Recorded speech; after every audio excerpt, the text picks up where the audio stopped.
నమస్తే welcome to AK news. మద్దని మండలంలోని ప్రభుత్వ పాఠశాలలో చదువుకునే పిల్లలకు స్కూల్ యూనిఫామ్లను మండల విద్యాశాఖ అధికారి దాసరి లక్ష్మికి వరలక్ష్మి గ్రామైక్య సంఘం అధ్యక్షురాలు సంధ్య అందజేశారు।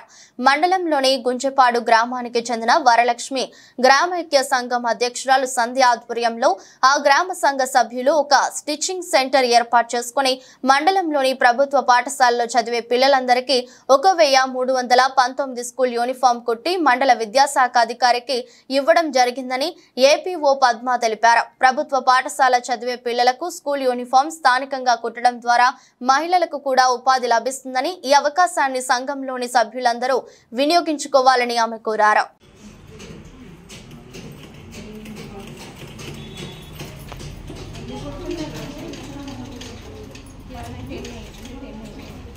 Ten